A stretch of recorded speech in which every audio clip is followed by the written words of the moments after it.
హోరాహోర పోరు సాగింది. దాంట్లో పైచేయి సాధించేందుకు బీఆర్ఎస్ బీజేపీ నడుమ ఒక ఏదైతే ఉందో ఎమ్మెల్యే కొనుగోలు అంశం అయితే అప్పుడు కీలకంగా మారింది. దాంట్లో కేసీఆర్ వ్యూహాత్మకంగా మునుగోడు ఎన్నికల్లో ఖచ్చితంగా గెలుపు సాధించాలనే లక్ష్యంతో మరి చేసిన కార్యక్రమం ఏదైతుందో అప్పుడు సంచలనంగా మారింది. ఇక దాంట్లో కీలకంగా ఉన్న గువ్వల బాలరాజు ఇప్పుడు బీఆర్ఎస్ పార్టీకి రాజీనామా చేసి కాంగ్రెస్లో చేరడం బీఆర్ఎస్ పార్టీకి రాజీనామా చేసి బీజేపీలో చేరారు. సో మొత్తానికి తెలంగాణ రాష్ట్ర వ్యాప్తంగా మరి ఈ చేరికల పర్వానికి శ్రీకారం చుట్టినట్టు స్పష్టమవుతుంది.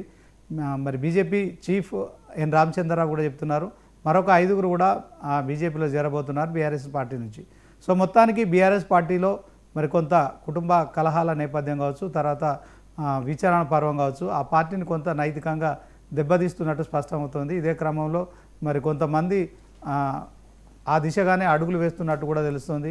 మరి మొత్తానికి కేంద్రంలో అధికారంలో ఉన్న బీజేపీ పార్టీ కావచ్చు, అలాగే రాష్ట్రంలో అధికారంలో ఉన్న కాంగ్రెస్ పార్టీ కావచ్చు, చెరొక వైపు నుంచి కూడా మరి బీఆర్ఎస్ పార్టీని ప్రతిపక్ష పార్టీని టార్గెట్ చేసినట్టు స్పష్టమవుతోంది.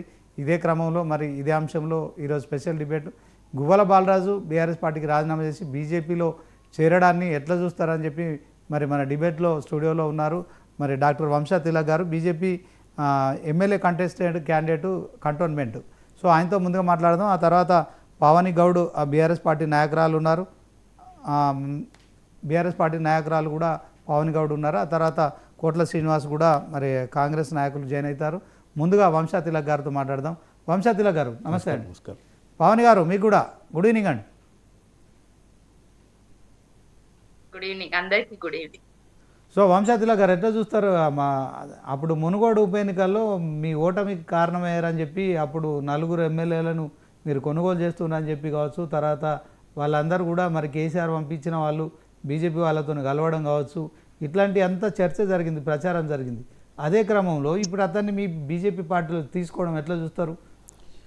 మునిగిపోతున్న పడవ నుంచి వాళ్ళ భవిష్యత్తు కొరకు, వాళ్ళ సిద్ధాంతాల కొరకు చాలామంది అక్కడి నుంచి బయలుదేరి బయటకు వస్తున్నటువంటి క్రమం అది బీఆర్ఎస్ పార్టీ భవిష్యత్తు ప్రజలకందరికీ తెలిసిపోయింది, నాయకులకు చాలా స్పష్టంగా తెలిసిపోయింది.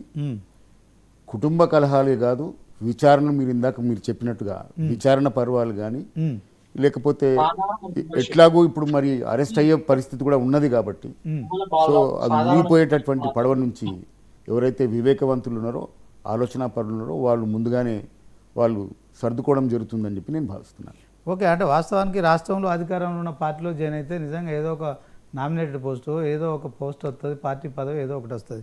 కానీ బీఆర్ఎస్ పార్టీలో ఎమ్మెల్యేగా చేసిన క్యాండిడేటు, సో అప్పుడు కూడా బీజేపీకి సంబంధించిన అంశంలో ఎమ్మెల్యేలను కొనుగోలు చేస్తున్నారు.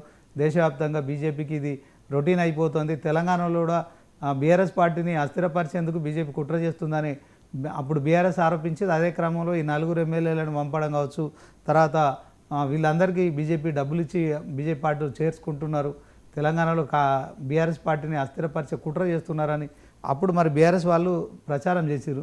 అదే దాంట్లో కీలకంగా వ్యవహరించిన గువ్వల బాలరాజును ఇప్పుడు మీరు మరి ఇంకా 3 ఏళ్ల దాకా ఎన్నికలు ఇప్పుడే ఎందుకు తీసుకుంటున్నారు? దీంట్లో మరి ఎమ్మెల్యే అభ్యర్థిగా మరి ముందుగానే అతను తన సీటును రిజర్వ్ చేసుకుంటున్నారా, తన బెర్త్ పదిలపరుచుకుంటున్నారా? అదే క్రమంలో చేసిన దాంట్లో మీరు బీజేపీకి ఓ సిద్ధాంతము ఉంది, దాంతో ఆ పార్టీ పరంగా మరి హిందుత్వం ఇదంతా ఎజెండాలు ఇవన్నీ ఉన్నాయి మీ దగ్గర.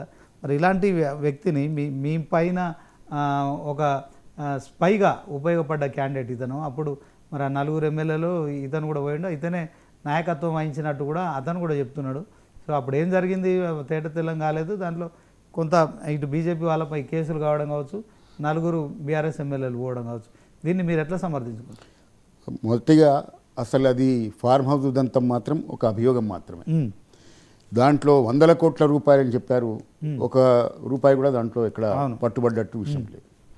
దాంట్లో ఈ నిగూఢమైనటువంటి విషయం ఏంటంటే గోల బాలరాజు కూడా చాలా స్పష్టంగా చెప్పారు. ఆయన మంచి సన్నిహితుడు, మిత్రుడు కూడా నాకు. ఆయన ఏమన్నారంటే మా నాయకుడి ఒత్తిడి మేరకు ఆయన మమ్మల్ని పంపించినందుకు కారణంగా మేము పోయి అక్కడ కూర్చోవడం జరిగింది. ఆయన ప్రధాన కంప్లైంట్ ప్రకాష్ గారి తన ఇంటర్వ్యూలో వి ప్రకాష్ గారు, వీరమల్ల ప్రకాష్ గారు, ఆయన బండి ప్రకాష్ కూడా అంటారు, ఆయన ఇంటర్వ్యూలో చెప్తున్నారు ఆయన వీర విధేయుడు కేసీఆర్ గారికి. ఎవరు? గువ్వల బాలరాజు గారు చాలా నమ్మకస్తుడు, 20 సంవత్సరాల నుంచి కేసీఆర్ గారికి చాలా దగ్గర సంబంధాలు ఉన్నటువంటి వాడు. కానీ ఇప్పుడు బీఆర్ఎస్ పార్టీ గురించి ఒక హైందవ దళితుడు గువ్వల బాలరాజు గారు మీరు అన్నారు ఇందాక, ఆయన మీద కొన్ని అభియోగాలు. ఆయన అంత నమ్మకం ఉన్నటువంటి వ్యక్తి, అటువంటి వ్యక్తి బాగా చదువుకున్నటువంటి వ్యక్తి, ఒక మాదిగ క్యాండిడేట్. మీరు అన్నమాట దాంట్లో అక్కడ లోకల్ క్యాండిడేట్, మీరు కాంగ్రెస్కి ఎందుకు పోలేదు, దాంట్లో ఏమైనా చైర్మన్ పదవి వస్తుందన్నారు. ఇప్పుడు డాక్టర్ వంశీకృష్ణ అని చెప్పేసి అక్కడ కాంగ్రెస్ ఎమ్మెల్యే ఉన్నారు. కాంగ్రెస్లో పోతే మరి ఆయనకు ఎక్కడ భవిష్యత్తు ఉంటుంది?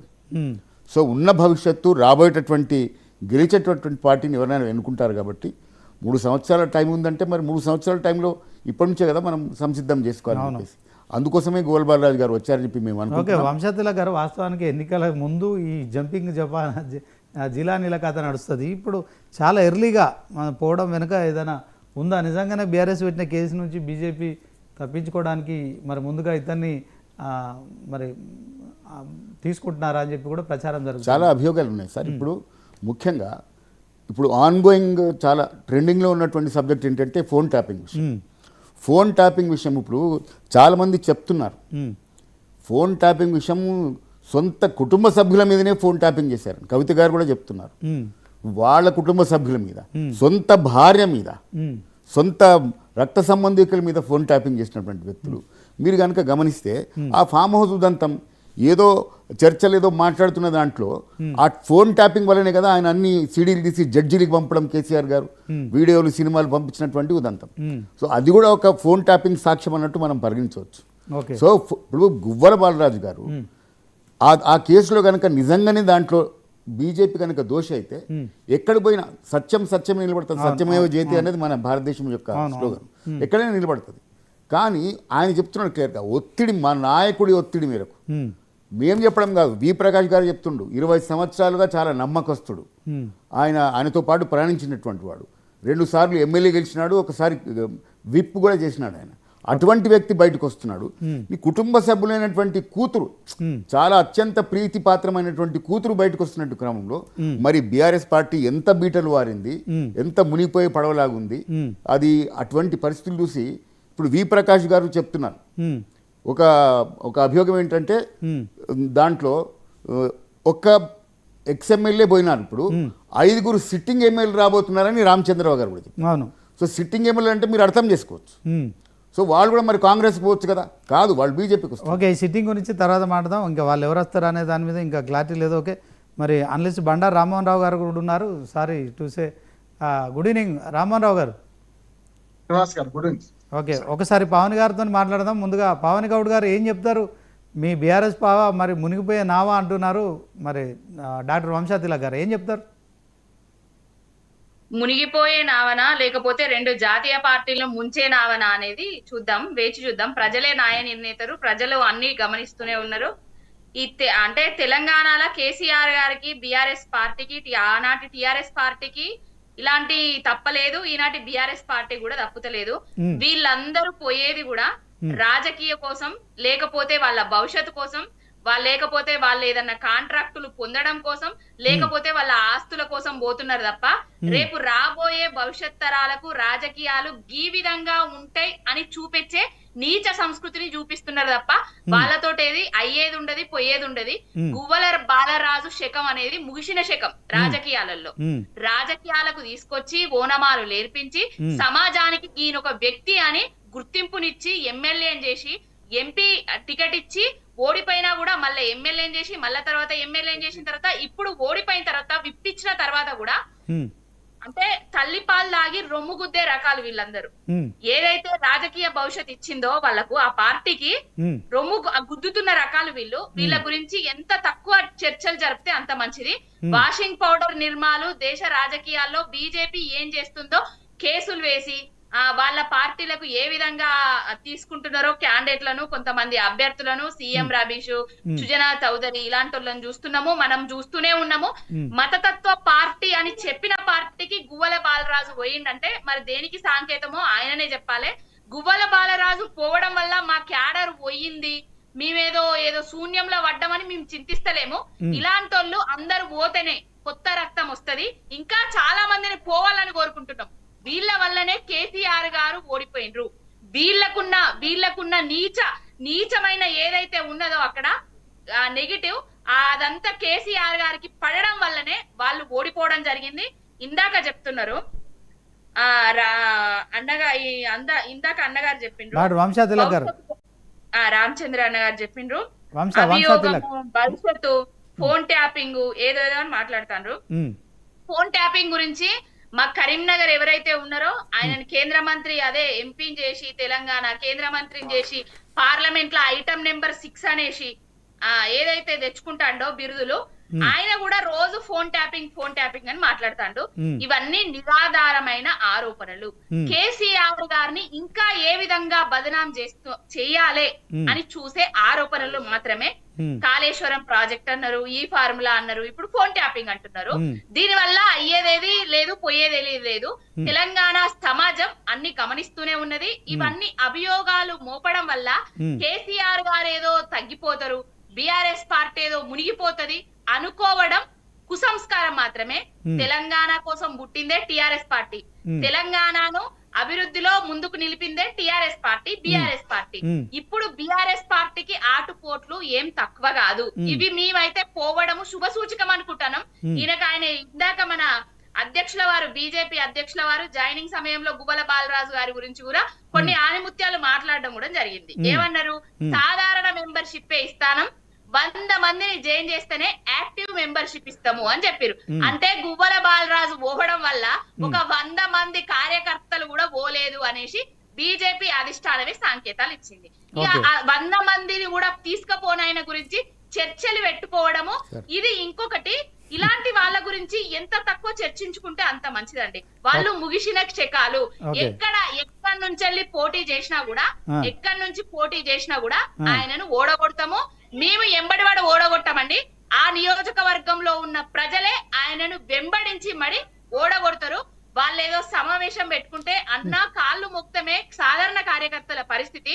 వాళ్ళ కోసం, వాళ్ళ గెలుపు కోసము నిరంతరం వాళ్ళకి జెండాలు మోసి వాళ్ళ రక్త మాంసాలను ముద్దగా చేసి రాత్రనక పగలనక ఫ్లెక్సీలను పోస్టర్లను గోడలకు అతికించిన కార్యకర్తలు ఏమంటున్నారంటే, ఓకే అన్న నువ్వు ఓవడం వల్ల నీకు మంచి జరుగుతుందేమో గాని నీకు రాజకీయంగా భవిష్యత్తు ఉండదు, నీకు భవిష్యత్తు ఇచ్చిన పార్టీని విడిపోవడం నీకు సంస్కారం కాదు అని కూడా చెప్పడం జరిగింది. ఓకే పవన్ గారు ఒక నిమిషం లైన్లో ఉండండి. మనం ఒకసారి అనలిస్ట్ బండారు రామ్మోహన్ రావు గారితో మాట్లాడదాం.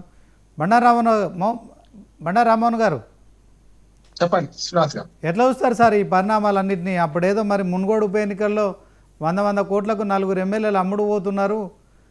బీజేపీ మున్గోడులో ఇదే కీలక అంశము. దాంట్లో కేసీఆర్ ఖచ్చితంగా మరి ఒక టాస్క్ పెట్టాడు. ఆ టాస్క్లో నేను వెళ్ళాను. కేసీఆర్ నన్ను 3 రోజులు ఆయన ఇంట్లోనే ఉంచారు, నా సెల్ ఫోన్ కూడా నాకు ఇవ్వలేదు, ఒక రకంగా గృహ నిర్బంధం చేశారని చెప్పి గువ్వల బాలరాజు చెప్పడం కావచ్చు.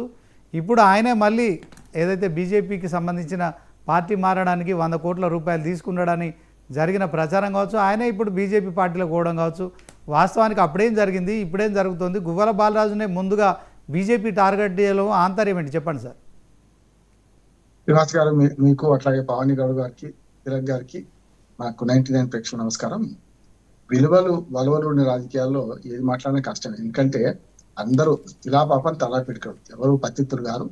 ఇవాళ ఇక్కడ ముందైంది కూడా కాదు. ఆయారాం గాయారాం సంస్కృతి హర్యానాలో అప్పుడు భజనల నుంచి మొదలైంది.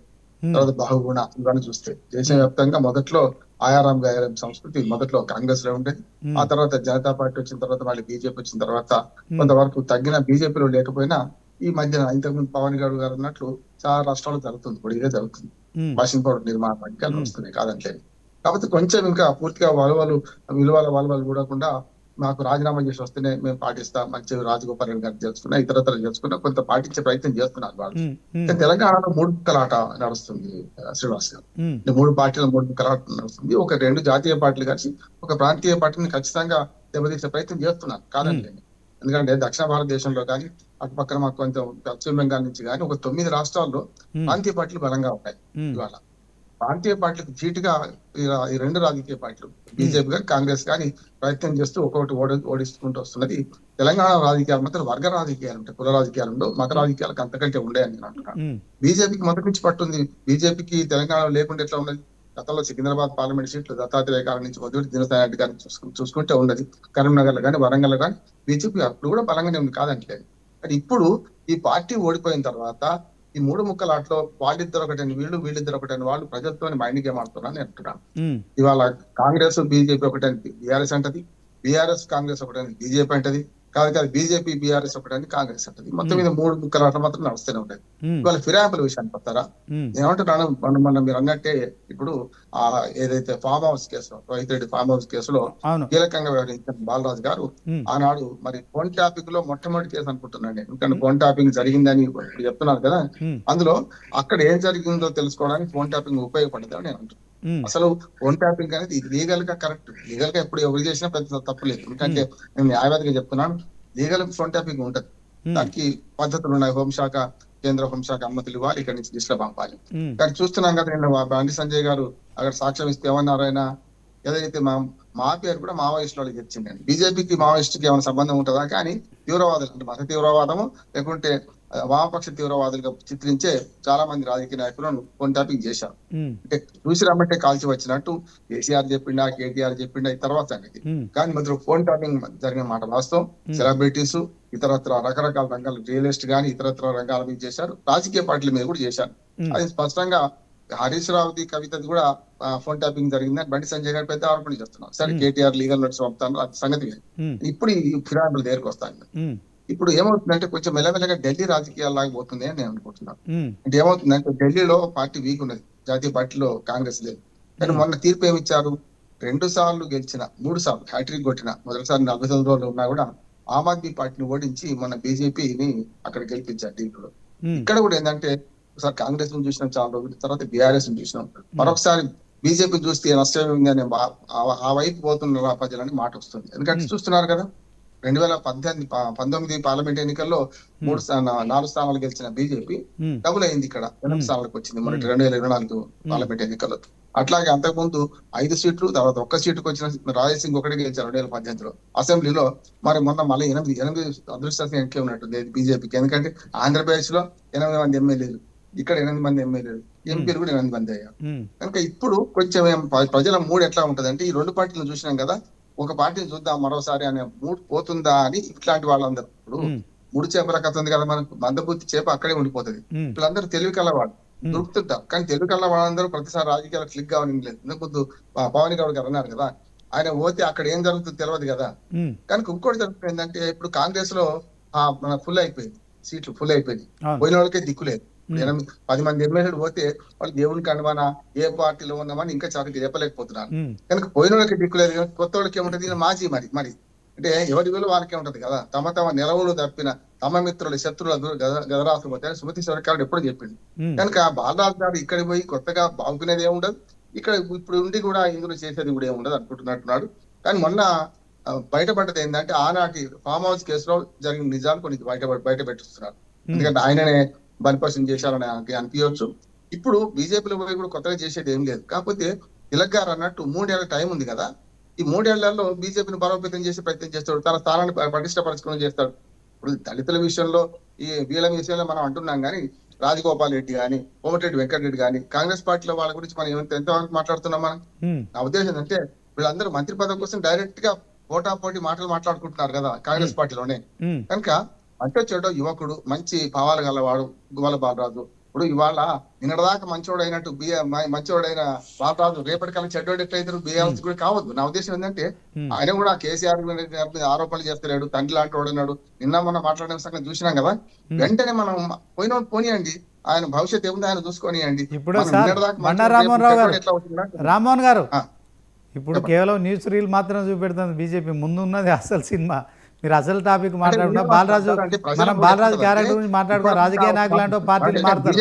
వాస్తవానికి ఫామ్ హౌస్ లో జరిగిన ఇష్యూలో బాలరాజును ఖచ్చితంగా వాళ్ళు బీజేపీ వాళ్ళు చూజ్ చేసుకోవడంలో ఊరికే చేయలేదు. అది దానికి సంబంధించిన అంశం చెప్పండి సార్. ఎవరే పార్టీలు మారడం వాళ్ళ ఇష్టారాజ్యం. ఎందుకంటే రాజకీయ నాయకులు పార్టీలు మారిపోతే వాళ్ళు ఉండలేరు, ఊసర వెళ్ళేలాగా వాళ్ళు మారిపోతారు.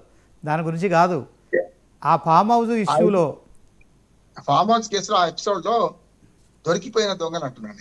ఆనాడు ఫోన్ ట్యాపింగ్ ఏదో జరిగింది కదా, మొత్తం మీద దొరికిన తర్వాత అప్రూవర్ గా మారారు బీఆర్ఎస్ అనుకూలంగా. లేకపోతే మారేటోళ్ళు అప్పుడే మారేటోళ్ళు అంటున్నాను. ఆ రోజే కనుక ప్రభుత్వంలో ఏ జరిగినా సరే దాన్ని పట్టుకున్నారు. దానివల్ల బయటపడ్డారు కనుక మేము పోవడం లేదు, వాళ్ళు కుట్ర చేసిండ్రు బీజేపీ వాళ్ళని ఆరోపించిండ్రు. మరి ఆరోపించిన వాడు ఇప్పుడు బీజేపీలో చేర్చుకుంటుంటే ఏమన్నట్టు, వాళ్ళ పరిస్థితులు ఎట్లా అవుతారు? ఇంతకుముందు పవన్ గౌడ్ గారు అన్నట్టు కదా. ఇప్పుడు వినోద్ చౌదరి కానీ 10 మంది చెప్తాను పేర్లు దేశవ్యాప్తంగా.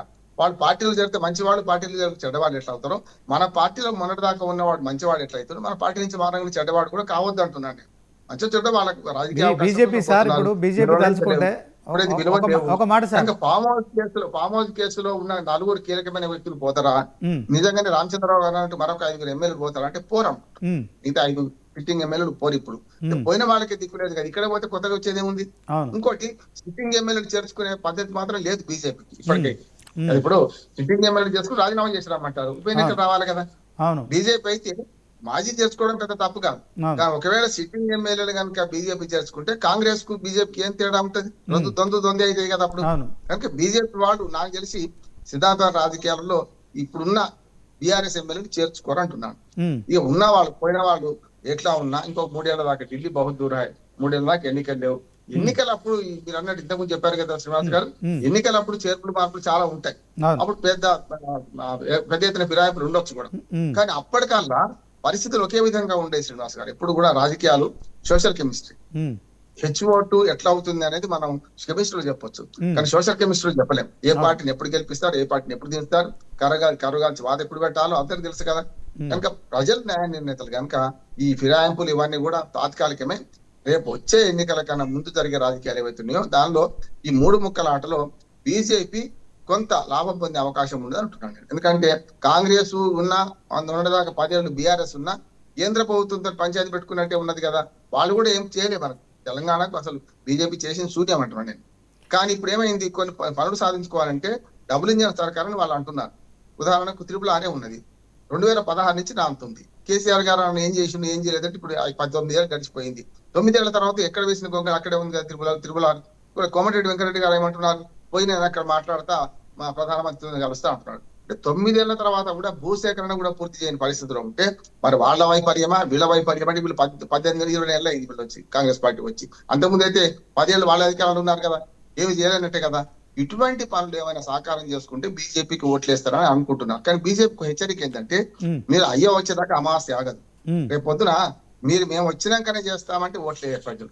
మీరు ఇప్పుడు కేంద్ర ప్రభుత్వం తెలంగాణకు రావాల్సిన విభజన హామీల చట్టాన్ని విభజన హామీలు అమలు చేయండి, అట్లాగే ఒక జాతీయ ప్రాజెక్ట్ ఇవ్వండి. ఇప్పుడే నేనేమన్నా త్రిపుల్ పూర్తి చేయండి, మెట్రోకు సెకండ్ ఫేజ్ మెట్రోకు అవసరమైన నిధులు ఇవ్వండి. అప్పుడు ఏమన్నా మీరు ప్రజలను ఓట్లాడడానికి సిద్ధమవుతారు. కానీ కంటోన్మెంట్ రోడ్ల విషయంలో కూడా ఇప్పటికి సరైన శ్రద్ధ తీసుకుని బీజేపీ రేపు పొద్దున మేము వచ్చినాక డబుల్ ఇంజన్ సర్కార్ వస్తే చేస్తామంటే మాత్రం ఆశ పెట్టి చంపినట్టయితే ప్రజలు అటువంటి ఆశలు లొంగరని నేను అనుకుంటాను. సమస్యల పట్ల సరిగైన విధంగా నిర్ణయం తీసుకుంటే అప్పుడు ఏమైనా ప్లస్ పాయింట్ ఉంటదేమో. ఈ ప్రతిపక్ష పార్టీ ఒక మాట చెప్పి ముగిస్తాను. ప్రతిపక్ష పార్టీగా 39 మంది ఎమ్మెల్యేలు గెలిచిండ్రు, సుమారు 37.5% ఓట్లు వచ్చినాయి. తక్కువ అంచనా వేస్తానికి వీలేదు. ఎందుకంటే ఇంకొక 4-5% ఓట్లు నిజంగానే బీజేపీ వాళ్ళు ఎక్కువ ఓటు షేర్ తీసుకుంటే కాంగ్రెస్ గెలవకపోయేది కదా. మన 2023 ఎన్నికల్లో బీజేపీ కునారిల్లింది కనుక కాంగ్రెస్ లేచింది. అంటే ప్రభుత్వ వ్యతిరేక ఓట్లు గట్టిగా చీలిపోతే ఖచ్చితంగా ఈ 41%, 37% ఓట్లతో బీఆర్ఎస్ గెలిచేది మొన్న కూడా. అందుకనే రాజకీయాలు విచిత్రంగా ఉంటాయి. ముఖ్యంగా త్రిముఖ పోటీలో చాలా విచిత్రంగా ఉంటాయి. ఇంకోటి కూడా 3 పార్టీలు కూడా హైదరాబాద్ లో బీఆర్ఎస్ బలంగా ఉంది, రంగారెడ్డి హైదరాబాద్ జిల్లాలో. అటుపోతే ఉత్తర తెలంగాణ జిల్లాలో బీజేపీ బలంగా ఉన్నది. తూర్పు జిల్లాలో నల్గొండ, ఖమ్మము, మనకు మహబూబ్నగర్ ఇటు పక్కన వస్తే కొంత మనకు కాంగ్రెస్ కి ఎక్కువ ఓట్లు పడ్డాయి. మనం చూసాం కదా, 3 పార్టీలు 3 వైపులా పంచుకున్నాయి. కనుక రేపు పొద్దున 2028 ఎలక్షన్స్ కల్లా ఏమవుతుంది, లేకపోతే 2028 ఎలక్షన్ కనుక మళ్ళీ జమిలీ ఎన్నికలు మొత్తం పార్లమెంటు అసెంబ్లీ వస్తాయా? పార్లమెంట్ అసెంబ్లీ ఎన్నికలు ఒకేసారి జరగకపోవడం కూడా కొంత నష్టం అవుతుంది. గతంలో 2018లో వేరు జరగడం వల్ల కొంత మన బీఆర్ఎస్ లాభం పొంది రాష్ట్రంలో గెలిచింది. కేంద్రానికి వచ్చేవరకు 7 సీట్లు విడిచిపెట్టుకోవాల్సి వచ్చింది. 4 సీట్లు బీజేపీకి, 3 సీట్లు కాంగ్రెస్ కు. కనుక 2 ఒకేసారి జరిగితే మోడీ ప్రభావం గ్యారంటీ ఉంటది, జాతీయ పార్టీల ప్రభావం గ్యారంటీ ఉంటది. 2 వేరు జరిగితే మరి రేవంత్ రెడ్డి ప్రభుత్వం ఇంకొక 3 ఏళ్ళు ఉంటది. ఈ 3 ఏళ్ళలో ఏం జరుగుతుంది? ఇప్పటికే ఇచ్చిన హామీలు మాత్రం అమలు జరుగుతలేదు. చాలా వరకు హామీల మీద ప్రజలు నిలదీస్తున్నారు. రేపు పంచాయతీ ఎన్నికలు నేను లిట్మస్ టెస్ట్ అంటున్నాను ఈ రాష్ట్రంలో. రేపు ఓటర్ల నాడి తెలవాలంటే 3 పార్టీలకు ఎట్లాంటి చుక్కలు చూపిస్తారా, 3 పార్టీలను ఎవరు గెలిపిస్తారా అనేది రేపు పంచాయతీ ఎన్నికలు, ముఖ్యంగా మండలాలు, జడ్పీటీసీ ఎంపీటీసీ ఈ ఎన్నికల్లో ఒక రకంగా ప్రజల మూడు తెలుస్తుందని నేను అనుకుంటున్నాను. ఓకే రామ్మోహన్ గారు, ఫైనల్గా ఒక విషయం చెప్పండి. గువ్వల బాలరాజు అనే వ్యక్తిని ఏదైతే అప్పుడు ఆ ఫామ్ హౌస్ కేసులో అప్రూవర్గా మార్చుకునేందుకు మాత్రమే ఇప్పుడు బీజేపీలో చేర్చుకుంటున్నారని చెప్పి కూడా ప్రచారం జరుగుతుంది, నిజమేనా? ఇప్పుడు కేసీఆర్ అన్నట్టు రాజకీయ పట్ల సన్యాసుల మఠాలు కావు కదా శ్రీనివాస్ గారు కదా. అవును, అవును. ఎవరు రాజకీయం వాళ్ళకు ఉంటుంది ఖచ్చితంగా, ఎందుకుండదు? ఇప్పుడు బీజేపీకి ఆనాడు ఆ కేసు అయితే ముందర పడింది లేదు, ఆ కేసు ఎటుపోయింది కూడా తెలియదు, ఎంక్వైరీ కూడా పెద్దగా జరగలేదు, ప్రభుత్వాలు మారినాయి. ఇప్పుడు ఫామ్ హౌస్ కేసుని కాంగ్రెస్ ప్రభుత్వం లేపుతుందా? లేపదు కదా. వాళ్ళకి అవసరమైన కమిషన్లు వేస్తుంది, వాళ్ళకి అవసరమైన విచారణ చేస్తుంది. కానీ ఆనాడు బీఆర్ఎస్ కు నష్టమైన ఫామ్ హౌస్ కేసును ఇప్పుడు కాంగ్రెస్ పార్టీ ప్రభుత్వం లేపైతే ఏం చేయదు కదా, అప్రూవల్ మారాల్సిన అవసరం లేదు. గువ్వల బాలరాజు తన వ్యక్తిగతంగా నిర్ణయం తీసుకున్నాడు.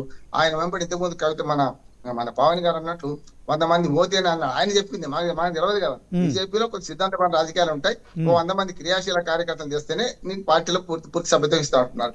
ఇప్పటికి కూడా బీజేపీలో పోయిన వాళ్ళకి ఏం విలువ ఉన్నది చూడండి. మొదటి నుంచి కాంగ్రెస్ బీజేపీలో ఉన్న వాళ్ళకున్న విలువ ఫిరాయింపుదారులకు. ఎంత పెద్ద నాయకుడు ఆయన, ఈటల శశిధర్ గారు పోయినరు, వాళ్ళకి ఏం విలువ ఉంది చూస్తున్నాం కదా మనం.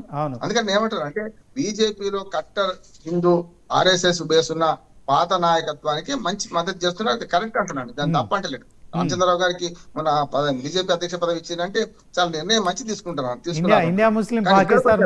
పోయిన వాళ్ళకు అక్కడ విలువ ఏముంది అంటున్నాను. గోల బాలరాజు పోతే గోవిందే తప్ప ఆయన కొత్తగా ఇచ్చే పదవి లేదు, ఇప్పుడు ఇస్తుంది కూడా వాళ్ళ పదవులు లేవు, పార్టీలో అయితే సమస్య ఉండదు. కనుక 3 ఏళ్ల తర్వాత అచ్చంపేట ఎమ్మెల్యేగా 2 సార్లు గెలిచిన వాడు కనుక మంచి పలుకుబడి ఉంది కనుక ఆయనను తమ పార్టీ అభ్యర్థిని నిలబెట్టుకోవడానికి ఒక పనికొస్తా. ఒక మాట చెప్తాను నేను, బీజేపీకి బీజేపీ కార్యాచరణ ప్రారంభించింది.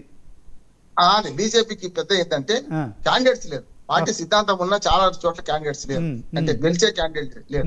కానీ గెలుపు గుర్రాలను తీసుకోవాలంటే మాజీలను తీసుకుంటారు. నేనైతే సిట్టింగ్ ఎమ్మెల్యేని తీసుకోవాలని నేను అనుకుంటున్నాను. అంటే అదే పాటలో ఇప్పుడు హర్షవర్ధన్ కావచ్చు, రేఖాకాంతరావు కావచ్చు, పైలట్ రోహిత్ రెడ్డి బీజేపీలో చేరే అవకాశం ఉందంటారా? ఉంటది కదా, ఎట్లయినా మాజీలు అయింది కదా వాళ్ళకి, ఎట్లా మాజీలు అయ్యారు. ప్లస్ ఒక కేసు కూడా ఉంది కదా, దాంట్లో అప్రూవర్ కావాలంటే ఒక బాలరాజే కాదు, బాలరాజు తర్వాత వీళ్ళ సాక్ష్యం కూడా అవసరం ఉంటది కదా, వీళ్ళ అవసరం ఉంటుంది. ఆ కేసు ఎక్కడ ఉంది అంటున్నాను, ఆ కేసు ఎక్కడ నడుస్తున్నాడు కనపడుతుందా మనకు? లేదు కదా, అప్పుడు పెట్టిన కేసు అయిపోయింది, ప్రభుత్వాలు మారితే మీరు అన్నట్టు బీఆర్ఎస్ వచ్చి ఉంటే అది వేరుగా ఉంటుండే.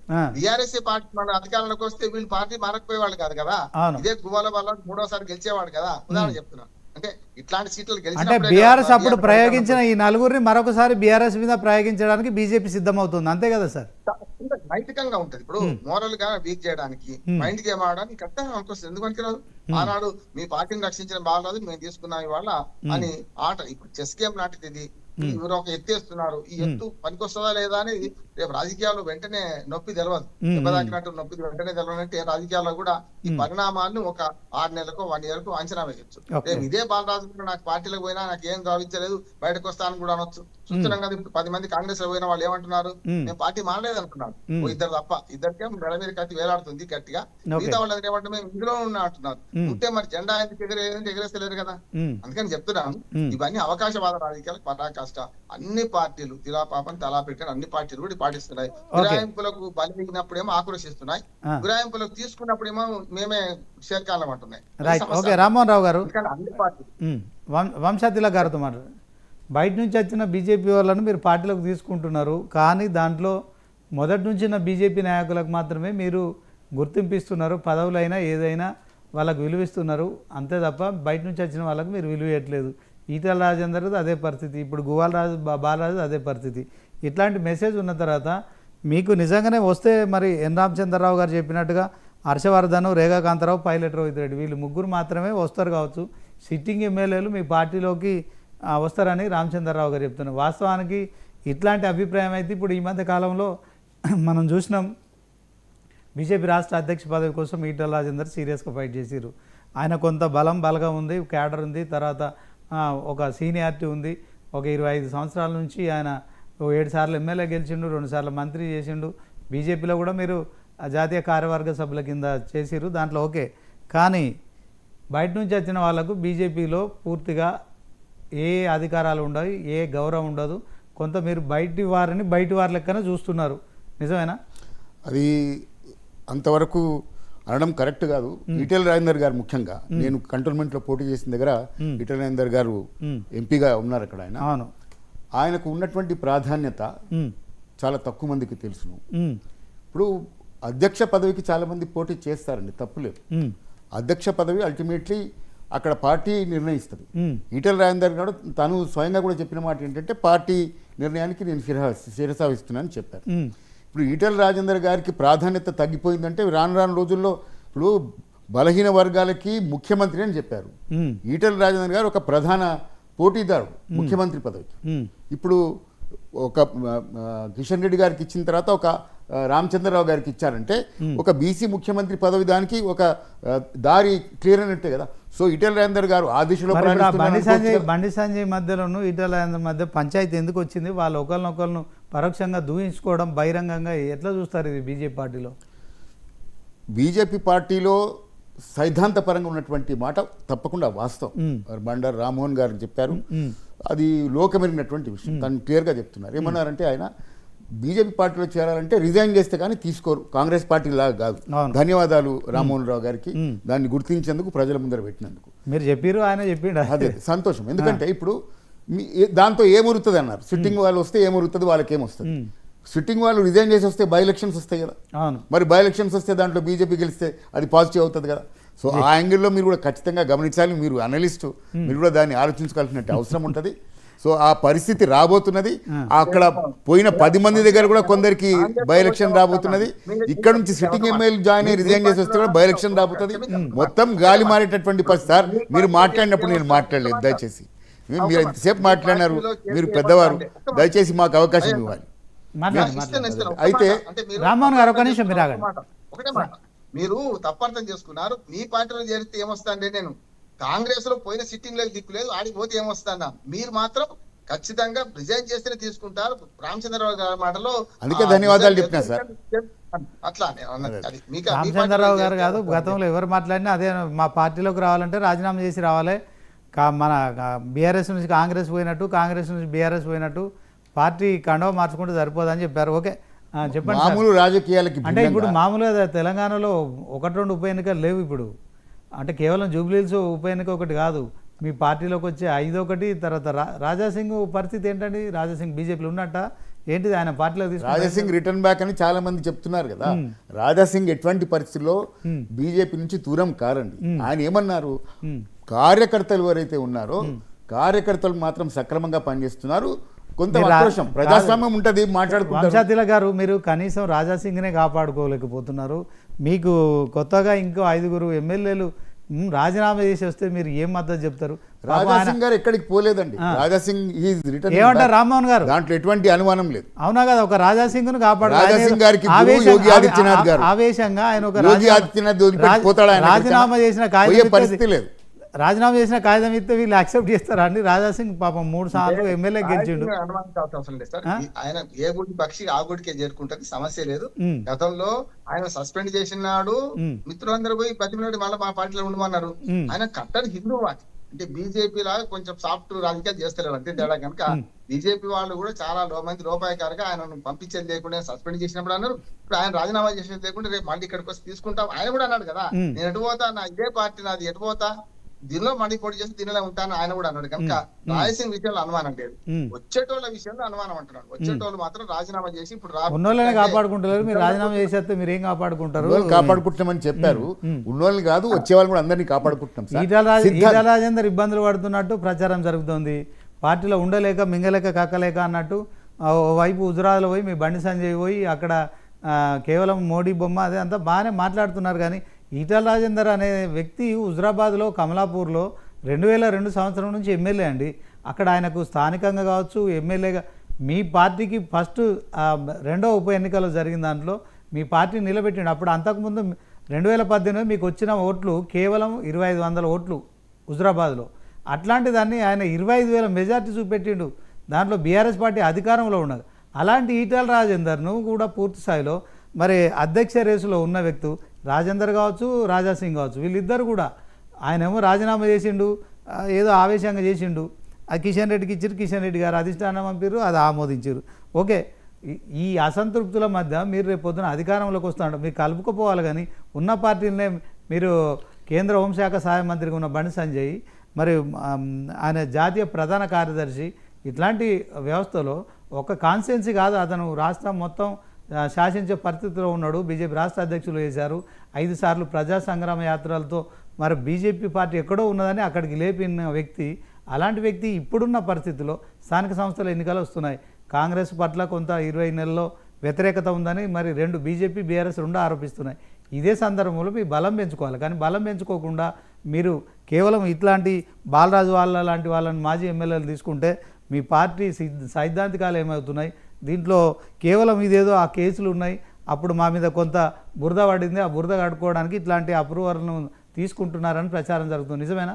లేదండి, నేను విభజిస్తాను దీని విషయంలో. ఓకే, ఒక విషయం ఏమంటున్నారు మీరంటే, మీరేదో కేసులు పడ్డాయి కాబట్టి బురద గారు దాన్ని ఏదో అప్రూవ్గా మార్చుకుంటామని. ఎప్పుడైనా నిజ నిజాలు బయటకు వచ్చేది. నేను ఇంతకుముందే చెప్పాను, సత్యమేవ జయతే. పార్టీ మారినంత మాత్రాన సత్యం మారదు. ఇప్పుడు వ్యవస్థ ఉన్నది కాబట్టి, ఇప్పుడు నిజంగానే సత్యం ఉంటే బీఆర్ఎస్ పార్టీ అప్పుడు ప్రభుత్వంలో ఉండింది, ప్రూవ్ చేయడానికి ఎంతసేపు? ఇప్పుడు అక్కడ సింహయాజులు గారిని అరెస్ట్ చేశారు, రామచంద్రరావు గారిని అరెస్ట్ చేశారు, ఒక ఫ్లైట్ని ఏర్పాటు చేసి బేల్ సంతోష్ గారిని అరెస్ట్ చేసేటటువంటి ప్రయత్నం చేశారు. మరి అక్కడ మరి ఎందుకు సక్సెస్ కాలేకపోయినారు? వాళ్ళు పవర్లో ఉండి. ఎందుకంటే దాంట్లో నిజం లేదు కాబట్టి. వాళ్ళు ఏదో ఒక బురద జల్లి దాన్ని ఏదో బట్టగాల్చి పైనేసి దాని ఏదో అడ్వాంటేజ్ తీసుకునేటువంటి ప్రయత్నం చేశారు.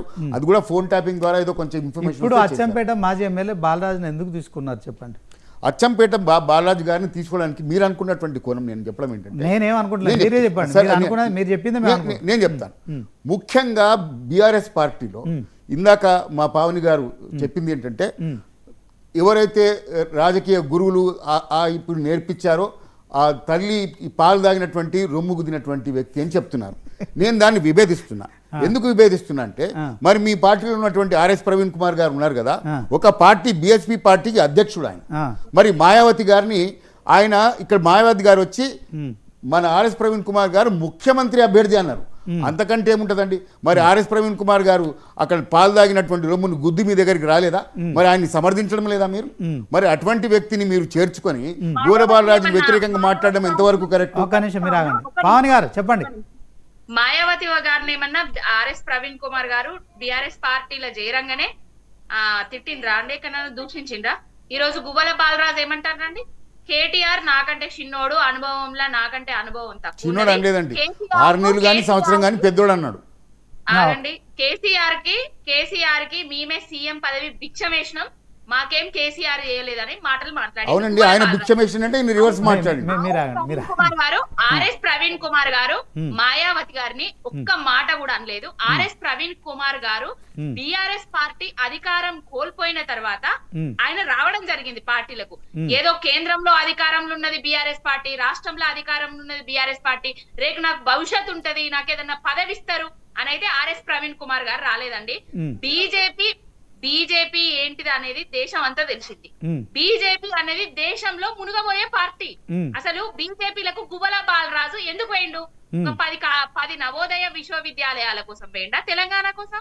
లేకపోతే అచ్చంపేటలో 2-3 మెడికల్ కాలేజీలు వస్తాయని వేయండా?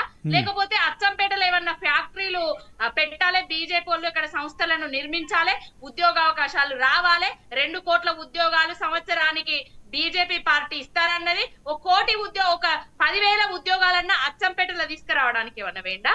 గువ్వల బాలరాజు తల్లి పాలు లాగి రొమ్ము కుదే రకమే చెప్తున్నా, రాసుకోండి, చెప్పుకోండి కూడా. ఆయనకు అసలు గువ్వల బాలరాజు అనే వ్యక్తి ఎవరు? ఆయనను ఎమ్మెల్యేని చేసింది ఎవరు?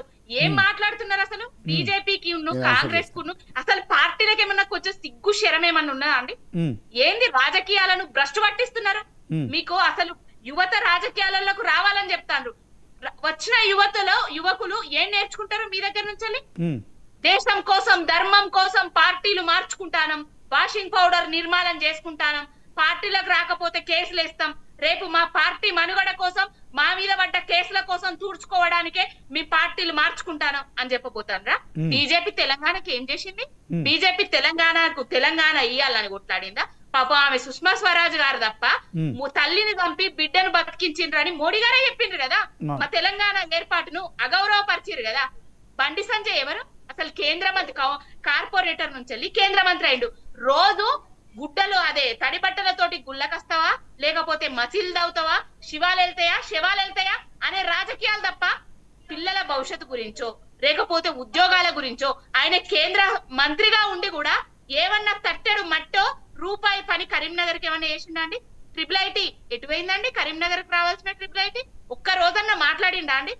పార్లమెంట్ లా 10 నిమిషాలు కూడా హిందీ కాదు, ఇంగ్లీష్ కాదు, 10 నిమిషాలు కూడా అనర్గళంగా తెలుగు భాషల్నే నా తెలంగాణకు, నా తెలుగు రాష్ట్రానికి ఇది కావాలని ఎప్పుడన్నా మాట్లాడిండా బండి సంజయ్ అనే వ్యక్తి? ఏం చేస్తున్నారండి? అసలు రాజకీయాలను భ్రష్టు పట్టిస్తున్నారు వీళ్ళు. అంటే పిల్లలు, చిన్న చిన్న పిల్లలు ఏం నేర్చుకుంటారు? హిందుత్వం, దేశం కోసం, ధర్మం కోసం, వాటి కోసమేనా? మేము హిందువులం కదా? పుట్టినప్పటి నుంచి మేము బొట్లు పెట్టుకుంటలేమా? రాజన్నకు మొక్కుతలేమా? మల్లన్నకు మొక్కుతలేమా? ఎల్లవ్వకు మొక్కుతలేమా? పోషవ్వకు మొక్కుతలేమా? వీళ్ళేదో కొత్తగా హిందుత్వము, కొత్తగా మేమే అది నామాలు పెట్టుకున్నోనికి అది ఎక్కువ అన్నట్టుగా ఈ రోజు నిన్న మొన్న ఏమంటున్నాడు బండి సంజయ్?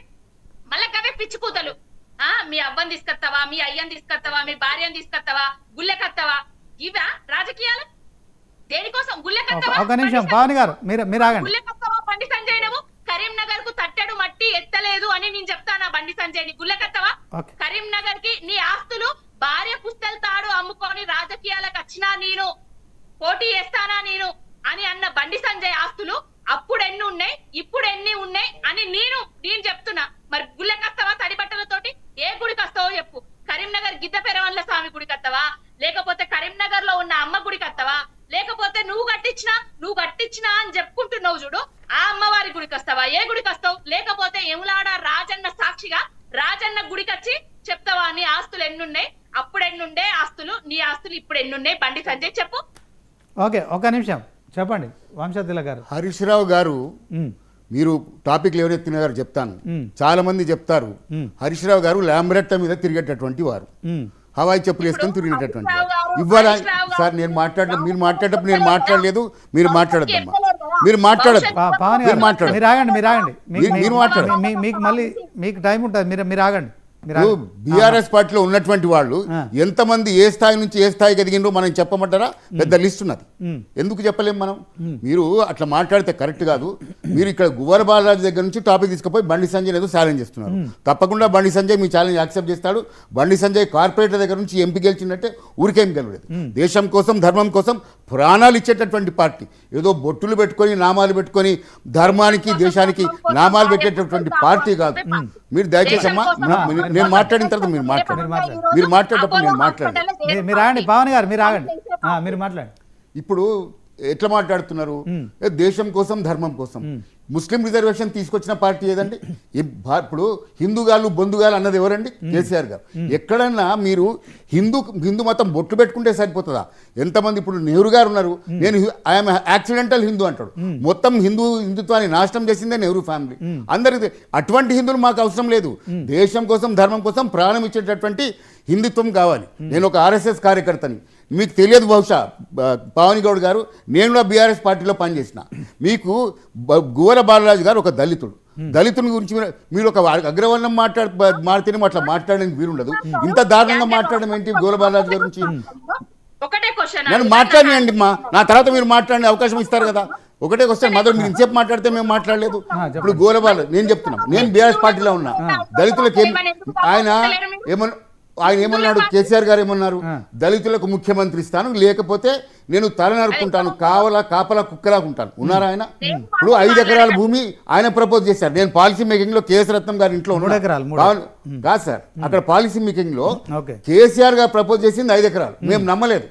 5 ఎకరాలు ఇచ్చే పరిస్థితి ఉండదు సార్, 3 ఎకరాలు. మరి ఎంతమంది 3 ఎకరాలు ఇచ్చారు? ఒక మాట. ఇప్పుడు మందకృష్ణ మాదిగని మేము తొక్కేస్తాం, మేము ఆయన పని అయిపోయిందని చెప్పినటువంటి కేసీఆర్ గారు ఇప్పుడు భారతీయ జనతా పార్టీలో చేరిన తర్వాత కదా ఇప్పుడు వర్గీకరణ జరిగింది. ఆయన భారతీయ జనతా పార్టీకి ప్రధానమంత్రి మోదీ గారు ఆ సమస్యను గుర్తించిన తర్వాత వర్గీకరణ జరిగింది. మరి అటువంటి పరిస్థితి, నమ్మకానికి నిలబెట్టేటువంటి పార్టీ భారతీయ జనతా పార్టీ. మీకు సరే మందకృష్ణ మాది గారికి ఇవ్వలేదు. ఒక కొన్ని నెలల వరకు కేసీఆర్ ముఖ్యమంత్రి తప్ప అసలు మంత్రులే లేరు. అందరికీ తెలుసు, ప్రపంచమంతా తెలుసు. ఒక దూర మెంటాలిటీ పెట్టుకున్నటువంటి కేసీఆర్ మీరేదో ప్రజాస్వామ్యం గురించి మాట్లాడితే ఎట్లా మేడం? ఇంకొక మాట, దాని తర్వాత అత్యధిక శాతం మొత్తం తెలంగాణలో అత్యధిక జనాభా ఉన్నటువంటి కమ్యూనిటీ మాదిగ కమ్యూనిటీ. వాళ్ళకి అసలు మినిస్ట్రీ పదవి ఇచ్చారా? ఇవ్వలేదు. ఎవరికి ఇచ్చారు? కొప్పులీశ్వర్ గారు. కొప్పులీశ్వర్ గారికి మర్యాద ఇచ్చారా? పో పక్కకు పో అని చెప్పేసి నెట్టేటువంటి పరిస్థితి. దళితుల పరిస్థితి బీఆర్ఎస్ పార్టీలో ఎట్టుంటుందో నేను స్వయంగా చూసినా, నాకు తెలుసును. అక్కడ దళితుల మీద ఇప్పుడు చంద్రశేఖర్ గారు, మేడంకి తెలియదు బహుశా, చంద్రశేఖర్ గారు విజయరామారావు గారు సార్ ఇద్దరు అందులోంచి బయటకు వచ్చారు. మాకు తెలుసు, నేను ఎన్నో మీటింగ్లో చెప్పిన, చంద్రశేఖర్ గారిని ఒకసారి నిన్ను ముఖ్యమంత్రిని చేస్తానని, ఇంకోసారి మన విజయరామారావు గారు ముఖ్యమంత్రిని చేస్తానని కూర్చోబెట్టి అక్కడ ఏదో సభ దర్బార్ నిర్వహిస్తున్నట్టు సాయంత్రం మందు పార్టీలో కూర్చున్నట్టు. మన నారాయణ నరసింహారెడ్డి గారు ఇదో ఆయన కాబోయే ముఖ్యమంత్రి, ఆయన కొంచెం అడుక్కోండి మీకు మంత్రి పదవి కావాలని చెప్పేసి అనుకున్నటువంటి వాళ్ళని నట్టేట ముంచి ఇప్పుడు చంద్రశేఖర్ గారు లేరు, ముఖ్యమంత్రి క్యాండిడేట్లు వాళ్ళు, చంద్రశేఖర్ గారు లేరు, విజయరామారావు గారు లేరు. ఇప్పుడు అట్లా మన కొప్పులీశ్వర్ గారిని కూడా పక్కకు నెట్టేసి అసలు దళితుల పట్ల ఉన్నటువంటి విద్వేషం ఉన్నటువంటి బీఆర్ఎస్ పార్టీకి ఏం నైతికత ఉంది? గోలబాలరాజు గురించి మాట్లాడే ఒక హిందూ దళితుడు నైతికతతోని 20 సంవత్సరాలు మీ వెనకాల ఉంటే ఆయన ఏదో ఇంటి గృహ నిర్బంధం చేసినని చెప్తున్నారు అక్కడ. అటువంటి వ్యక్తి బయటకు వచ్చి దానికోసం మాట్లాడితే ఏదో రొమ్ము గుద్దేసిండు పాలు దాక్కుంటా. ఎంతమంది లేరు మీ బీఆర్ఎస్ పార్టీలో? ఎక్కడి నుంచి వచ్చిండు అసలు? మీ కేసీఆర్ గారు ఎక్కడి నుంచి వచ్చినారు? ఎన్ఎస్సీ నుంచి కదా వచ్చింది. మీరు ఎట్లా మాట్లాడతారమ్మా? మీరు ఒకసారి భాష, మీరు మహిళలు, మీరు గవర్నింగ్గా మాట్లాడాలి. చెప్పండి పవన్ గారు, చెప్పండి. మీ బీజేపీ పార్టీ ఏం చేసింది? మా కేసీఆర్ గారు తెలంగాణ కోసం వచ్చిండ్రు, తెలంగాణ కోసం పుట్టిర్రు, తెలంగాణను తీసుకొచ్చిర్రు. బీజేపీ పార్టీ సపోర్ట్ లేకపోతే పాస్ అవుతుండేనా తెలంగాణ? అసలు అది మీరు అర్థం చేసుకోండి. సుష్మా స్వరాజ్ ఒక మహిళ మాత్రమే కాదు, యావత్ భారతీయ జనతా పార్టీ దాన్ని స్పష్టంగా దాన్ని సపోర్ట్ చేస్తేనే బీజేపీ తెలంగాణ ఇవ్వడానికి సహకరించింది. అది అర్థం చేసుకోండి. మీరు బీజేపీ లేకపోతే తెలంగాణ రానే రాదు. ఎట్లా అనుకుంటారు మీరు? బీజేపీ పార్టీ సపోర్ట్ చేయలేదని సుష్మా స్వరాజ్ ఒక్కరు ఇచ్చేస్తే అయిపోతుందా? ఎట్లా మాట్లాడతారమ్మా? అసలు బీజేపీ ఎక్కడిది? తెలంగాణ బీజేపీ ఎక్కడిది? తెలంగాణ కాంగ్రెస్ ఎక్కడిది? కేసీఆర్ గారు లేకపోతే తెలంగాణ ఎక్కడిది? తెలంగాణ చాలా ముందర నుంచి అమ్మా, 60 సంవత్సరాల ముందు నుంచి పోరాటం చేస్తుంటారు. మా అమ్మగారు సదాలక్ష్మి గారు తెలంగాణ ప్రజా సమితికి ప్రెసిడెంట్ గా పనిచేసినారు. మీకు తెలియదు తెలంగాణ పోరాటం గురించి? మీకు తెలియదు తల్లి. కేసీఆర్ గారు తెలంగాణ వాదం తీసుకురాలేదు. తెలంగాణ వాదం ఎప్పటి నుంచో ఉంది. తెలంగాణ వాదాన్ని వాడుకున్నారు ఆయన, దొరల పార్టీ తీసుకురావడానికి వాడుకున్నాడు. కేసీఆర్ గారు తెలంగాణ వాదాన్ని వాడుకొని ఆయన దొరల పార్టీని తీసుకురావడానికి వాడుకున్నాడు తప్ప తెలంగాణను మొత్తం నట్టేట ముంచి అప్పుల పాలు చేసినటువంటి బీఆర్ఎస్ పార్టీ కూడా ఏదో తెలంగాణ వాదం గురించి మాట్లాడితే ఎంతవరకు సమంజసం? తెలంగాణకు ఏం చేసింది కాబట్టి బీజేపీ పార్టీ కాళేశ్వరం ఏటీఎంగా మార్చుకొని కాళేశ్వరం ముంచేసింది. మీరు మాట్లాడతారు. అసలు ప్రజాస్వామ్యం ఉందా అసలు తెలంగాణలో బీఆర్ఎస్ ఉండగా? ఈటెల రాజేందర్ గారు మాట్లాడుతున్నారు. ఈటెల రాజేందర్ గారు మంత్రిగా ఉంటే ఆయనకి ఇంటర్వ్యూ లేదండి. ఒక మంత్రికి ఇంటర్వ్యూ లేదు, ఒక మంత్రికి కలుసుకునేటువంటి పరిస్థితి లేదు. అదేనా మీ బీఆర్ఎస్ పార్టీ ప్రజాస్వామ్యం? మీరు దేశం కోసం ధర్మం కోసం మీరు పోరాడుతుంటే మీరు దేవుడి కోసం పనిచేస్తున్నారు, కుటుంబం కోసం మాత్రమే పనిచేస్తున్నారు. మీరు కుటుంబం కోసం దాన్ని పెంచుకోవడానికి ఒక మాట చెప్తాను, బీఆర్ఎస్ పార్టీ బలహీన వర్గాలకి ముఖ్యమంత్రిని ఇస్తాను కానీ, లేకపోతే అట్లీస్ట్ వర్కింగ్ ప్రెసిడెంట్ ఇస్తాను కానీ చెప్పండి, దమ్ముంటే చెప్పండి. ఈ టీవీ 99 ముఖ్యంగా మీకు సవాల్ విసురుతున్నా, రేపు కేటీఆర్ గారిని కేసీఆర్ గారిని చెప్పమని చెప్పండి, ముఖ్యమంత్రిని బలహీన వర్గాలను చేస్తాం, లేకపోతే దళితులను చేస్తామని చెప్పి. దళితుల్ని నట్టేట ముంచింది బీఆర్ఎస్ పార్టీ. కేసీఆర్ గారు నట్టేట ముంచింది దళితుల్ని. అందుకే దళితులు ఎక్కడి నుంచి వస్తున్నారు. గోలబాలరాజు మొట్టమొదటి వ్యక్తి. మొత్తం వలసలు ఎక్కడి నుంచి ఇక్కడికి వస్తాయి, మీరు గమనించాలి. టికెట్ ఇయ్యనన్నాక మీ పార్టీలోకి వస్తున్నాడు తప్ప ఆయనతోటి మీ పార్టీ టికెట్ ఇవ్వలేమని చెప్పలేదమ్మా. ఇప్పుడు కూడా సిద్ధంగానే ఉన్నారు. ఎందుకు ఇవ్వరు? గోలబాలరాజు కంటే పెద్ద వ్యక్తి ఉన్నాడా మీ దగ్గర బీఆర్ఎస్ పార్టీలో? ఎక్కడ మాట్లాడతారు? టికెట్ ఇవ్వలేదు ఎందుకు ఇవ్వరు? ఎందుకు లేరు? గువ్వల బాలరాజు కంటే పెద్ద వ్యక్తిని తయారు చేస్తాం. కార్యకర్తనే గువ్వల బాలరాజు. అదే ఆ పెద్ద వ్యక్తి మాకు తెలుసు, ఆర్ఎస్ ప్రవీణ్ కుమారే. ఆర్ఎస్ ప్రవీణ్ కుమార్ బీఎస్పీని ముంచేసిండు, నెక్స్ట్ బీఆర్ఎస్ పార్టీ కూడా ముంచుతాడు. అంతకుమించి ఏం లేదు. ఒకసారి ఆయన స్వేరోజ్ కానీ బడుగు బలహీన వర్గాలు కానీ ఆయన మన ఆర్ఎస్ ప్రవీణ్ కుమార్ గురించి ఏం మాట్లాడుతున్నా బయటికి పోయి తెలుసుకోండి. నేను ఒక దళిత సర్కిల్లో ఆయన ఏం చేస్తున్నాడు, సూసైడ్ చేసుకోండి అని చెప్పి ఆయన మొత్తం విముఖత ఉన్నది, ఉమ్మేస్తున్నారు ఆయన మీద. ఎక్కడ మాట్లాడతారు మీరు? ఆర్ఎస్ ప్రవీణ్ కుమార్ గారు మీరు ఏం తయారు చేస్తారమ్మా? ఆయనకే దిక్కు దివానం లేదు. మొత్తం బలిగిన వర్గాలని బీఎస్ పార్టీని ముంచేసి బీఆర్ఎస్కి వచ్చిండు. అక్కడ దాని బీఆర్ఎస్ పార్టీ మునగబోతుంది మీ ఆర్ఎస్ ప్రవీణ్ కుమార్ వల్ల. అది కూడా ఆయన కూడా స్వచ్ఛమైనటువంటి దళితుడు కాదు, ఆయన క్రిస్టియన్. నేనే కంప్లైంట్ ఇచ్చిన ఆయన మీద, చూసుకోండి, మీరు గమనించుకోండి. నేను భయపడమండి, కంప్లైంట్ ఇచ్చిన పోలీస్ స్టేషన్లో ఇప్పటికి ఉన్నది. భయపడి అమ్మ రక్తంలో లేదు, సదాలక్ష్మి గారు కూడా నా భయం అనేది నా రక్తంలో లేదు. మీకు తెలియదు మా గురించి. నేను ఆర్ఎస్ ప్రవీణ్ మీద ఆయన అధికారంలో ఉండగా నేను ఆయన మీద కంప్లైంట్ ఇచ్చిన. ఎందుకు భయపడుతున్నామ్మా? నేను ఎవరు చూసి భయపడతా? కేసీఆర్ చూసే భయపడను, రాహుల్ గాంధీని చూసే భయపడను, నేను భయపడతా. RS ప్రమాణితే nothing. పార్టీ దేశంలో మునగబోయే పార్టీ మీ బీజేపీనే. బీజేపీ పార్టీ కాదు, యావత్ దేశంలో ప్రపంచంలోనే అతిపెద్ద పార్టీ బీజేపీ పార్టీ. మీరేదో కలల ఊహల్లో ఉండండి. మీరు ఒకసారి అక్కడ మన చనిపోయినటువంటి ఎస్ రాజేశ్వర్ గారు చెప్తున్నారు, టీడీపీలో మేము గెలుస్తున్నాము, మేము గెలవబోతున్నాము, మేము ప్రభుత్వాన్ని ఏర్పాటు చేస్తామని అక్కడ లెక్కలు వస్తుంటే కూడా, అదిగో రామ్మోహన్ రావు గారు నవ్వుతున్నారు, లెక్కలు వస్తుంటే కూడా ఎస్ రాజేశ్వర్ గారు చెప్పినారు అట్లనే. మీరు అదే ఊహాలోకంలో పయనించకండి.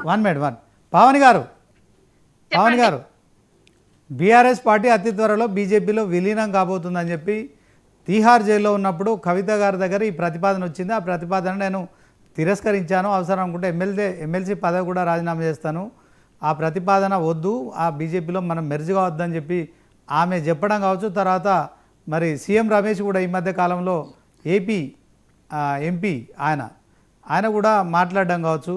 వాస్తవానికి బీఆర్ఎస్ పార్టీ బీజేపీలో విలీనం కాబోతుందా? అలాంటి చర్చలు ఏమైనా జరుగుతున్నాయా? ఏం చెప్తారు? బీజేపీలో బీఆర్ఎస్ విలీనం ఎప్పటికీ కాదు. అంటే నేను ఆల్రెడీ ప్రెస్ మీట్ లో కూడా ఒక్కొక్కరిని ఇలాంటి మాటలు మాట్లాడేటోళ్ళను కొడతామని కూడా చెప్పడం జరిగింది. ఈ ఛానల్ ముఖంగా నేను మీరు మహిళ కాబట్టి నేను మాట మాట్లాడలేను. మీ సంస్కారం అది, మా సంస్కారం ఇది. మీ సంస్కారం అది, మా సంస్కారం ఇది. మీరు మహిళ కాదు, మీ స్థానంలో వేరే పురుషులు ఉంటే నేను మాట్లాడేవాను.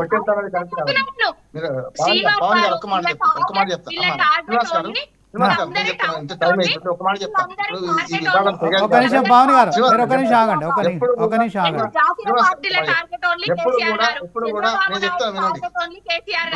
అందరి టార్గెట్ కేసీఆర్ గారు. ఏంటంటే ప్రాంతీయ పార్టీ అయిన బీఆర్ఎస్ పార్టీని ఖతం చేయాలి తెలంగాణలో అని ప్రజలే ఖతం చేసిండ్రు. ఖతం అయిపోతున్న పార్టీ. మీరు ఏమి ఇబ్బంది పడదు, ఎవరు కష్టపడాల్సిన అవసరం లేదు. మునిగిపోతుంది మీ పార్టీ, రాసి పెట్టుకోండి. ఇంకొకటి లేదు. మీరు బీఆర్ఎస్ పార్టీ అని పెట్టింది కదమ్మా, భారతీయ రాష్ట్ర సమితి ఏమైంది? ఎక్కడ ఉంది? భారతదేశంలో ఎక్కడ ఉంది? మహారాష్ట్రలో ఏదో ఎజెండా పెట్టుకున్నారు కదా, మానుకున్నారు. ఆంధ్రప్రదేశ్లో పెట్టింది కదా బీఆర్ఎస్, వాళ్ళందరూ తిరిగిపోయిండ్రు. చూసుకోండి ఫస్ట్. ఏదో చక్రం ఇస్తాడు, ఎవరో మాట్లాడుతున్నాడు, ప్రధానమంత్రి అట. ఫస్ట్ ఇక్కడ చూడండి.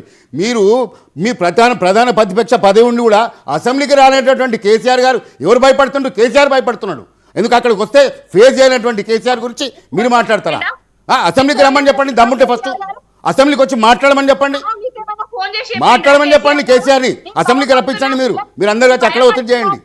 అది చేత కాదు కానీ ఏదో గిడతామంటారు. ఎవరు భయపడతారమ్మా? మా దగ్గర మహిళలు ఉన్నారు మాట్లాడడానికి. బీజేపీ పార్టీలో మహిళలు గారు అనుకుంటున్నారా? రాణి రుద్రమనే ఉన్నది, సరిపోతుంది మీకు. ఫోన్ చేసి చెప్పిండ్రా మీకు? ఇవే మాటలు తక్కువ చేసుకోండి. ఎవరికి భయపడుతున్నారు కేసీఆర్ గారు? అసలు ఎందుకు రావాలి? మరి ఎందుకు రారు? ఎందుకు రావాలంటారేంటమ్మా? ప్రజలు గెలిపించిండ్రు. గజ్వేల్ ప్రజలు నట్టేట ముంచుతాడా? ప్రజాప్రతినిధిగా రావాల్సిన అవసరం లేదా? ప్రధాన ప్రతిపక్ష హోదా తీసుకున్నాడు కదా, రావాల్సిన అవసరం లేదా? జీతం తీసుకుంటున్నాడు కదా, దానికి న్యాయం చేయాల్సిన అవసరం లేదా? ఎందుకు రావాలంటారేంటమ్మా? ఏదో మీరు బీఆర్ఎస్ పార్టీలో మార్కులు కొట్టేస్తా అని ప్రజాస్వామ్యాన్ని, రాజ్యాంగాన్ని మార్చేస్తారా? నాకు అర్థం కాదు. ఇదేనా మీ సిద్ధాంతం? ఇదేనా ప్రజాస్వామ్యం? ఇదేనా మీ బీఆర్ఎస్ పార్టీ విలువలు? ఒక నిమిషం వంశతిల గారు, ఒక జర్నలిస్టు 20 నెలల నుంచి కాంగ్రెస్ అధికారంలోకి వచ్చిన తర్వాత ఏ వర్గం కూడా అన్యాయం జరిగినా, ఏ వర్గానికి అన్యాయం జరిగినా బీఆర్ఎస్ పార్టీ అండగుంటుంది. ప్రజలు కూడా ఎక్కడ అన్యాయం జరిగినా కూడా హైడ్రా దగ్గర నుంచి, లగచర్ల దగ్గర నుంచి, గురుకులాల దగ్గర నుంచి బీఆర్ఎస్ పార్టీ కేసీఆర్ గారు ఉన్నప్పుడే మంచిగుండే తెలంగాణ. మళ్ళా నువ్వే రావాలి కేసీఆర్ అని అంటలేరా? చెప్పండి. అందుకే కడియం శ్రీని వెళ్ళిపోయిండు, తాడికొండి రాజాని ముంచేసిండ్రు, ఇప్పుడు గోల బాలరాజు బయటకు వచ్చిండు. ఒక్కరన్నా బీజేపీని అంటున్నారా? ఒక్కరన్నా బీజేపీ దగ్గరికి పోతున్నారా? అసలు బీజేపీ పార్టీ అనేది తెలంగాణలో లేదు, దేశంలో కూడా లేటెస్ట్ సర్వే చూడండి ఒకసారి. Okay time up. మొత్తానికి డిబేట్లో పాల్గొన్న అనలిస్ట్ బండారు రామ్మోహన్ రావు గారికి, అలాగే మరి పావని గౌడ్ గారికి, బీఆర్ఎస్ నాయకురాలు, అలాగే BJP contested cantonment MLA doctor Vamsha Tilak గారికి. సో ఇది మొత్తానికి తెలంగాణ రాష్ట్ర వ్యాప్తంగా మరి బీజేపీలో చేరికలు జరుగుతున్నాయి. సో దీంట్లో బీఆర్ఎస్ పార్టీ నుంచి మరికొంతమంది రాబోతున్నారు. సో దీనికి సంకేతం కేవలం బీఆర్ఎస్ పార్టీ అనేది మునిగిపోయే నావా అని చెప్పి మరి బీజేపీ నాయకులు చెప్తున్నారు. చూడాలి మరి రానున్న రోజుల్లో ఎవరెవరు రాబోతున్నారు. మరి ఇదే దాంట్లో మునుగోడు విషయంలో ఉన్న ఆ